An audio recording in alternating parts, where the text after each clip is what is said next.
ஒரு ஊர்ல கட்டி அப்படிங்கிற கஞ்சன் ஒருத்தன் இருந்தான். அவனுடைய பெயர் செட்டி. அவனுக்கு ஒரு பொண்ணு இருந்துச்சு. அவளுடைய பெயர் தட்டி. இந்த 3 பேரும் கஞ்சத்தனத்துல ரொம்ப பேர் போனவங்க. கட்டி எங்கேயாவது போகணும்னா பஸ்ல ஏற மாட்டான். நான் ஏன் பஸ் காசு செலவு பண்ணணும்னு நினைச்சு பஸ்ஸுக்கு பின்னாடியே நடந்தே போவான்.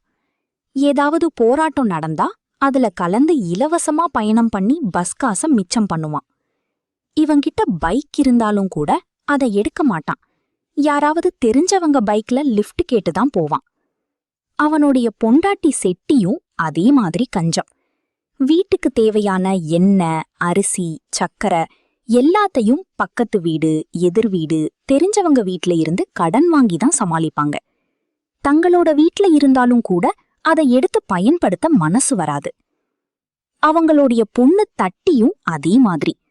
ஸ்கூல்ல நண்பர்கள் கிட்ட பேனா, பென்சில், நோட்புக் எல்லாம் வாங்கிட்டு அதையே பயன்படுத்துவா. தன்னோட பேனா, பென்சில் இருந்தாலும் அதை எடுக்கவே மாட்டா. பயன்படுத்துறதும் ரொம்ப கம்மி. இந்த 3 பேரும் மீன் சாப்பிடணும்னாலும் சிக்கன் சாப்பிடணும்னாலும் கூட வாங்கி சாப்பிட மாட்டாங்க. அதுக்கு பதிலா ஒரு பேப்பர்ல சிக்கன் படம், மீன் படம் வரைஞ்சு அதை பார்த்துக்கிட்டே சாப்பிடுவாங்க. அப்போ சிக்கன் சாப்பிட்டோம், மீன் சாப்பிட்டோம்னு மனசுக்குள்ள நினைச்சுக்குவாங்க. அவன் சாப்பாட்டு கையால கூட காக்காவை ஓட்ட மாட்டான். ஏன்னா கையில ஒட்டி இருக்கும் சாப்பாடு கீழே விழுந்துச்சுன்னா காக்கா எடுத்துட்டு போயிடும்னு பயம். அவ்ளோ பெரிய கஞ்சன் அவன். அவனுக்கு ஒரு பொண்ணு இருந்தது. அவளோட பேரு தட்டி. அவளும் அவன் மாதிரி மகா கஞ்சன். ஒரு நாள் தட்டி கோதுமை எடுத்துக்கிட்டு மார்க்கெட்டுக்கு போய் மாவு அரைக்க போனான்.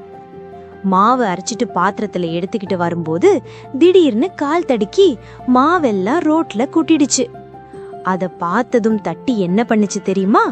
அந்த ரோட்ல கொட்டிய மாவை மண்ணோட மண்ணா எல்லாம் சேர்த்து திருப்பியும் பாத்திரத்துல போட ஆரம்பிச்சா. அங்க இருந்தவங்க எல்லாரும் பார்த்து சிரிச்சாங்க.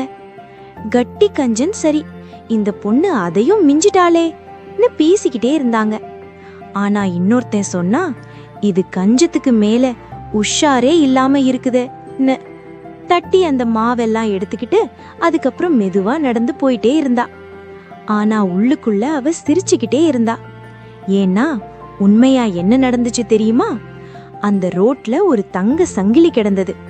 அதை யாராவது பார்த்தா எடுத்துட்டு போயிருவாங்கன்னு நினைச்சு யாருக்கும் தெரியாம இருக்க வேணும்னே மாவை கொட்டிட்டு அந்த சங்கிலிய மாவோட சேர்த்து பாத்திரத்துல போட்டுக்கிட்டு வந்தா.